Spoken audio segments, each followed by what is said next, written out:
Hey hi everyone, welcome to the channel. जैसा कि हमने डिस्कस किया था लास्ट वीडियो में कि हम क्या करने वाले हैं अभी। एरे हम बेसिक्स पढ़ चुके हैं, स्विफ्ट के अंदर एरे को कैसे यूज़ करेंगे। और अब हम देखेंगे कि एरे को हम सॉल्व कैसे करेंगे। उसमें कुछ क्वेश्चंस देखेंगे ताकि हमारी जो लॉजिकल बिल्डिंग है सॉल्व करने की वो हमारी इम्प्लीमेंट हो। क्योंकि जो होता है क्या है कि जब हम एप्लीकेशन में एरे को यूज़ करते हैं तो हमारे पास ऑलरेडी फंक्शंस प्री डिफाइंड होते हैं एरे के, जो हमने ऑलरेडी देख लिए हैं। बट जब हमारे कोई इंटरव्यू होता है तो उसमें हमसे अप्रोच पूछी जाती है कि बताओ इसको आप कैसे सॉल्व करोगे। आपसे खुद को लॉजिक लिखने के लिए बोला जाता है। तो उस केस में फिर क्योंकि हम अपने ऑलरेडी डिफाइंड फंक्शन को यूज़ कर रहे होते हैं तो हमें प्रॉब्लम होती है इन चीज़ों को सॉल्व करने में। तो आज इसलिए हम थोड़ा सा डीएसए पार्ट को भी टच करने वाले हैं यहाँ पे। तो सबसे पहले हम इजी से स्टार्ट करेंगे। तो ये सबसे पहला क्वेश्चन है इजी की लिस्ट में, लार्जेस्ट एलिमेंट इन एरे। तो लार्जेस्ट में हम कैसे देखते हैं तो उससे पहले मैं अप्रोच डिस्कस करना चाहूँगी कि कोई भी क्वेश्चन को सॉल्व करने की मल्टीपल वेज होते हैं। तो उन वेज में जो सबसे इम्पोर्टेंट होता है वो होता है ब्रूट फोर्स। और बेसिकली नॉट इम्पोर्टेंट सारे वेज ही होते हैं। तो लेकिन ब्रूट फोर्स वो सबसे सिंपल वे होता है जो हमारे माइंड में आता है प्रॉब्लम को देखने के जस्ट बात की हम ऐसे कर सकते हैं। फिर होता है कि टाइम के और स्पेस के कंसर्न में कि इसमें टाइम ज़्यादा लगता है, स्पेस भी ज़्यादा लगता है, बेटर में थोड़ा कम लगता है। ऑप्टिमाइज जो मोस्ट ऑप्टिमल सॉल्यूशन होता है वो सबसे बेस्ट होता है, वो टाइम भी कम लेता है और वो स्पेस भी कम लेता है प्रॉब्लम को सॉल्व करने के लिए। तो अभी क्वेश्चंस पे फोकस करते हैं। तो सबसे पहले हम प्रॉब्लम स्टेटमेंट को देखते हैं। प्रॉब्लम स्टेटमेंट क्या है कि हमारे पास क्या होगा, एक एरे गिवन होगा। तो सबसे पहले हम बात करते हैं इनपुट की। इनपुट एरे होगा कोई। अब इनपुट एरे में क्या होगा, मैं कोई एग्जांपल ले लेती हूँ 8 5 7 9। ये कोई एरे है मेरा। एरे को हमने बताया था कि सबस्क्रिप्ट से हम नोट करते हैं। हमने इंडेक्सिंग भी बताई थी, स्विफ्ट के अंदर जीरो बेस्ड इंडेक्सिंग होती है। जीरो बेस्ड इंडेक्सिंग होती है इस तरीके से। तो इसका जो टोटल एलिमेंट्स होंगे वो कितने होंगे, 5। एन की value total, N means number of element, N की वैल्यू कितनी होगी 0 to 4 है, तो 5 एलिमेंट्स हैं। अब इन एलिमेंट्स में मुझे बताना है कौन सा एलिमेंट, कि लार्जेस्ट एलिमेंट कौन सा है जो हमारा क्या होगा, आउटपुट होगा। तो अभी हम रेंडमली ही चेक करेंगे तो कौन सा एलिमेंट है जो लार्जेस्ट है, वो है 10। तो आउटपुट क्या हो गया यहाँ पे 10। अब एक मैं दूसरा इनपुट लेती हूँ, एक नया एरे। उसमें मैंने बोल दिया कि 5 2 2 5 1 3 0। तो यहाँ पे जो हमारा आउटपुट हो जाएगा वो क्या होगा 5। तो ये हमारी प्रॉब्लम स्टेटमेंट है। अब हम देखेंगे इसको कैसे सॉल्व करना है। बढ़ते हैं अपने सॉल्यूशन की तरफ। तो सबसे पहले हमारे माइंड में क्या आएगा हम देखते हैं। तो क्वेश्चन, मैं एक एरे ले लेती हूँ और 2 5 1 3 0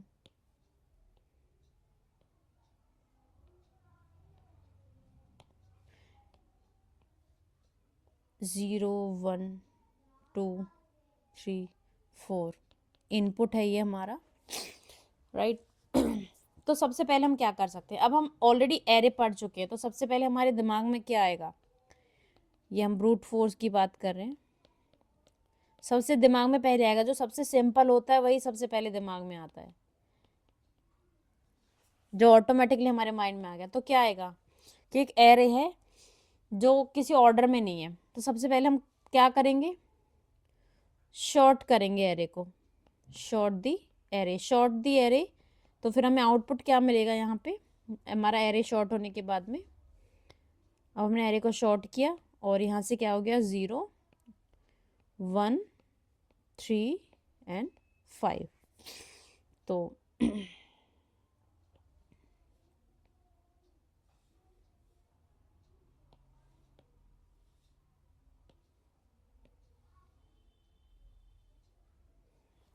ये एरे शॉर्ट हो गया हमारा।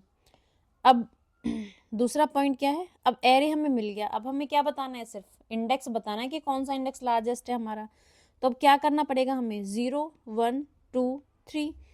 तो हम बोलेंगे कि variable largest is equals to, अब क्या डिस्कस किया था जब हमने एरे पढ़ा था, जब हम एरे पढ़ा था तो ये डिस्कस किया था हमने कि जब हम लास्ट एलिमेंट को गेट करते हैं एरे के, तो उसके दो तरीके हैं, array dot last index last element, या एरे डॉट फर्स्ट, या फिर एरे के अंदर से सबस्क्रिप्ट के अंदर हम क्या बोलेंगे, एरे डॉट काउंट। तो काउंट हमें क्या दिखता है, टोटल एलिमेंट 5, और हमेशा लास्ट एलिमेंट काउंट -1 पे होता है क्योंकि 0 बेस्ड इंडेक्सिंग है।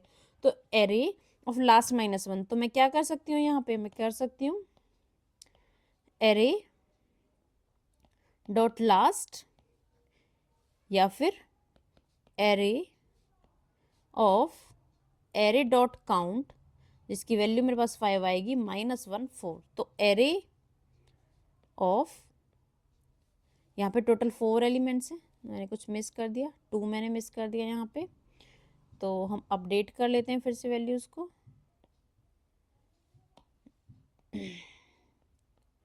शॉर्ट द एरे, और मैं यहाँ लिखती हूँ 0 1 2 3 5, अभी मेरा बिल्कुल ठीक है, और अपडेट हो गया एरे यहाँ पे। देन एरे ऑफ 4 यहाँ पे आ जाएगा, तो लार्जेस्ट की वैल्यू क्या होगी, एरे ऑफ 4, और एरे ऑफ 4 में क्या पड़ा है, मेरा एलिमेंट क्या है, 5 है।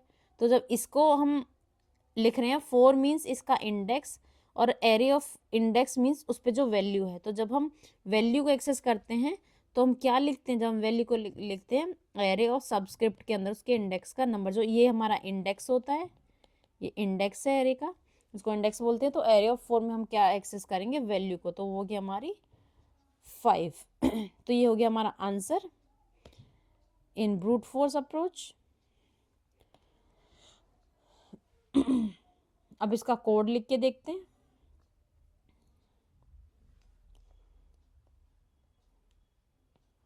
अब कोड कैसे लिखेंगे, मैं लिखूंगी कोई फंक्शन, अब हम कोड लिख रहे हैं स्विफ्ट के अंदर फंक, और ये हम क्या कर रहे हैं, शॉर्ट कर रहे हैं एरे को। तो उसमें ऑलरेडी हमारे पास एरे होगा, या तो हम क्या करेंगे, एरे इन आउट, क्योंकि हमें इन प्लेस चेंज करना है, तो हम करेंगे इन आउट। और ये किसी भी इंटीजर टाइप का या कुछ भी हो सकता है, और जो हम रिटर्न करेंगे तो इंटीजर करेंगे क्योंकि हमें लास्ट में एक ही वैल्यू रिटर्न करनी है। सो नाउ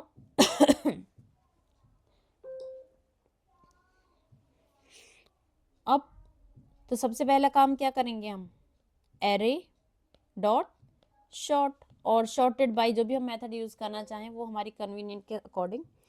और जो शॉर्टिंग है, शॉर्टिंग में हम कितने, जो हमारा जो सबसे ऑप्टिमल शॉर्टिंग होती है, और अगर आप R&D करेंगे या फिर हमने उस दिन भी पढ़ा था, तो एक होता है मर्ज शॉर्ट, एक होता है क्विक शॉर्ट, जो सबसे बेस्ट ऑप्टिमल सॉल्यूशन देते हैं।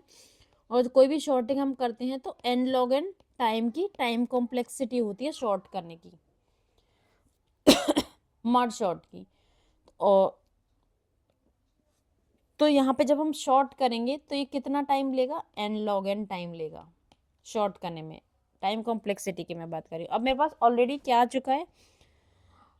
चुका है एरे शॉर्ट होके, यहाँ के बाद एरे शॉर्ट हो जाएगा। उसके बाद हम क्या करेंगे, लार्जेस्ट एलिमेंट को गेट करेंगे, where largest is equals to array of array dot count. मैं हमेशा प्रेफर इसको करती हूँ, मैं लास्ट भी कर सकती हूँ, नो वरीज, कोई इशू नहीं आएगा उसमें भी, बट मुझे अच्छा लगता है ये यूज़ करना। अब यहाँ से क्या हो गया कि ये हमारा एक सिंपल वे में एरे हमारा शॉर्ट हो गया। और जब हम इसको कॉल करेंगे तो यहाँ पे बोलेंगे शॉर्ट एरे, और एरे के अंदर हम वैल्यूज को पास कर देंगे 5 2 7 1 0 9, और ये लार्जेस्ट क्या देगा, 9। तो इस तरीके से हम शॉर्ट कर सकते हैं, ऑलवेज लास्ट पे होगा शॉर्टिंग के। अब ये जो टाइम लग रहा है हमारा n log n टाइम इसको शॉर्ट करने में लग रहा है, और जितने नंबर ऑफ एलिमेंट्स है हमारे, तो ये हर बार क्या करेगा, n log n की टाइम कॉम्प्लेक्सिटी लेगा। और इसमें जो स्पेस हमारे पास लगेगा वो स्पेस भी क्या होगा, बिग ऑफ n हमारे पास लगेगा यहाँ पे, क्योंकि हमें जब फंक्शन में क्या ले रहे हैं, एरे को ले रहे हैं। तो बिग ऑफ, या तो हम इन आउट एरे ले, इन प्लेस हमें डिस्टॉर्ट नहीं करना है, तो हम इन आउट नहीं लेंगे जिस केस में, तो ये तो इन प्लेस चेंज कर देगा एरे को। बट यहाँ पे होता क्या है कि ये एरे हमारा कांस्टेंट होता है जो हम एरे के अंदर पास करते हैं, तो उसके लिए हमें यहाँ पे एक नया एरे लेना पड़ता है और उस एरे में वैल्यू डालनी पड़ती है। तो इस केस में जो हमारी स्पेस कॉम्प्लेक्सिटी हो जाएगी वो बिग ओ एफ एन। हम इन आउट भी यूज़ कर सकते हैं, स्विफ्ट के अंदर ही हमारे पास फैसिलिटी है। तो अब क्योंकि टाइम कॉम्प्लेक्सिटी भी ज़्यादा है और स्पेस भी ज़्यादा है, अब इसको हम ऑप्टिमाइज करेंगे टू, क्योंकि टाइम कॉम्प्लेक्सिटी, क्योंकि n एलिमेंट है, क्योंकि एलिमेंट्स क्या है हमारे, n है, तो टाइम कॉम्प्लेक्सिटी तो बिग O ऑफ n से हम नहीं कम कर सकते, क्योंकि एटलीस्ट एरे के जितने एलिमेंट्स हैं उनको तो वो चेक करेगा ही करेगा, एक एक एलिमेंट्स को, और वो n टाइम तो लगेगा ही लगेगा। तो यहाँ पे हम स्पेस कॉम्प्लेक्सिटी को कोशिश कर सकते हैं रिड्यूस, क्योंकि हमारी n एरे हम एक्स्ट्रा ले रहे हैं, तो हम कोशिश ये कर सकते हैं यहाँ पे कि इसको रिड्यूस करें हम 1 में। तो अब ट्राई करते हैं अपना method to reduce the complexity, optimise solution.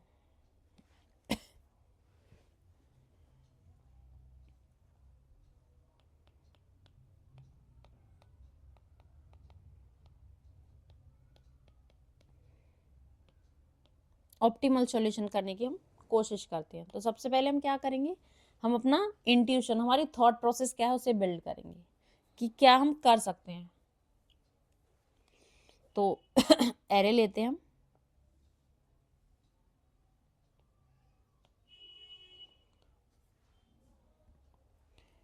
To 5 1 3 0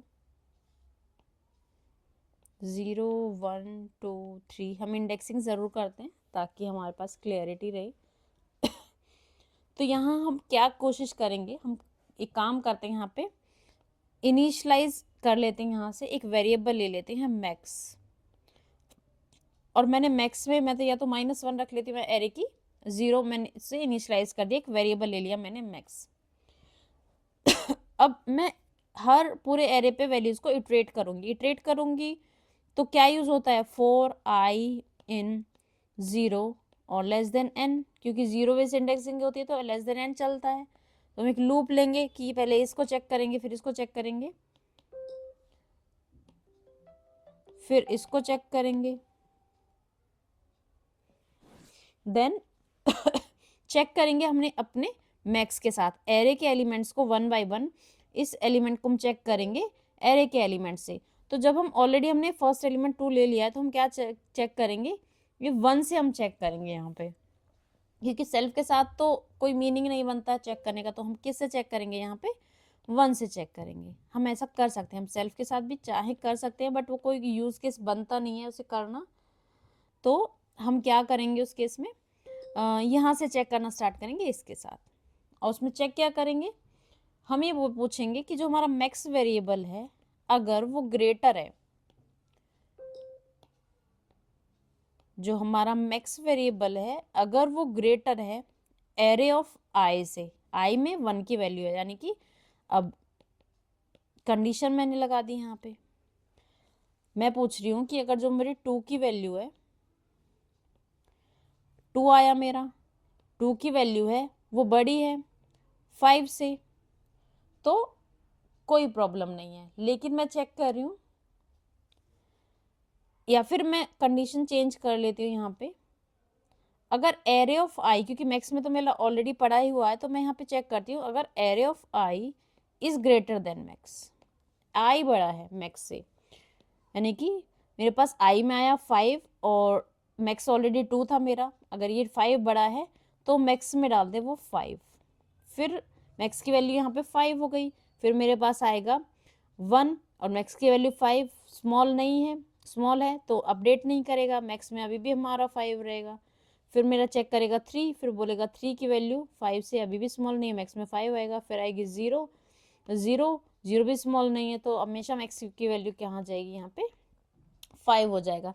तो मुझे कुछ शॉर्ट करने की ज़रूरत नहीं, मुझे एरे को चेंज करने की ज़रूरत नहीं, क्योंकि मेरे को बोला नहीं है कि आप उस एरे को ऐसे शॉर्ट करो। मुझसे सिर्फ ये पूछा है कि आप बताओ कि कौन सा एलिमेंट है वो जो लार्जेस्ट है।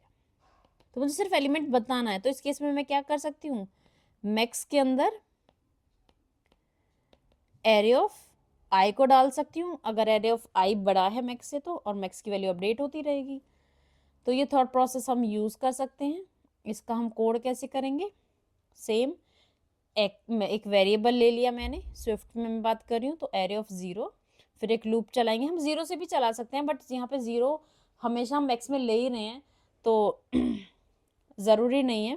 और एट दी एंड एक यूज़ केस फिर हमारा बनेगा, अगर मैं ये ले लेती हूँ कि मैं 1 से चेक कर रही हूँ तो मैं 2 को मैं चेक ही नहीं कर रही, तो आई की वैल्यू हमेशा ग्रेटर होगी इस केस में 0। मैं 2 को अगर चेक करूँ 2 से, क्या ये ग्रेटर है, तो कभी होगी नहीं, तो सेम वैल्यू ये जाएगा ही नहीं इस लूप के अंदर। तो मैं चाहूँ तो मैं 0 भी ले सकती हूँ, मैं यहाँ पे 0 भी ले सकती हूँ, आपको जैसा फेजेबल लगे। और 0 लूँगी तो मेरे पास कभी भी कोई फेलियर का केस नहीं आएगा कि कोई सिचुएशन इसे करनी होगी। बाकी मैं 1 से भी ले सकती हूँ, because already I have max, क्योंकि अगर इस कंडीशन में गया ही जाएगा ही नहीं, जब भी अगर छोटी होगी तो कंडीशन में नहीं जाएगा, तो ऑलरेडी मैक्स में तो हमारा लार्जेस्ट पड़ा ही है। तो और यहाँ से हम रिटर्न कर देंगे मैक्स को। तो इस तरीके से हम अपनी लार्जेस्ट की वैल्यू निकाल सकते हैं। तो यहाँ पे हमने क्या किया, हमने कोई एक्स्ट्रा चीज़ यूज़ नहीं करी, सिर्फ एक वेरिएबल यूज़ करा है मैक्स, कुछ स्पेस यूज़ नहीं करा। तो यहाँ पे एक वेरिएबल यूज़ करा है, एक ही चीज़ एक्स्ट्रा है, तो यहाँ स्पेस कॉम्प्लेक्सिटी हो जाएगी बिग ऑफ 1। अब क्योंकि ये एन टाइम में लूप चल रहा है तो इसकी टाइम कॉम्प्लेक्सिटी क्या हो जाएगी, बिग ऑफ एन। तो यहाँ पे हमने टाइम और अपने स्पेस को भी क्या किया, ऑप्टिमाइज किया। तो ये था हमारा फर्स्ट क्वेश्चन। धीरे धीरे हम अपने क्वेश्चन को इंक्रीज करेंगे और हम number of questions per day increase भी कर सकते हैं, बिकॉज क्वेश्चंस में हमें ब्रूट ऑप्टिमल बेटर डिस्कस करना आता था। हम एक ही क्वेश्चन करने की कोशिश ज़्यादा करेंगे, बट अगर पॉसिबिलिटी है कि इससे ज़्यादा कर सकते हैं इस वीडियो में, एक वीडियो में, तो हम करेंगे। Thank you so much for watching this video. और अगर आपको ये वीडियो अच्छा लगे तो लाइक कीजिए, कमेंट कीजिए, शेयर कीजिए और सब्सक्राइब कीजिए, और आप सपोर्ट कीजिए। Thank you.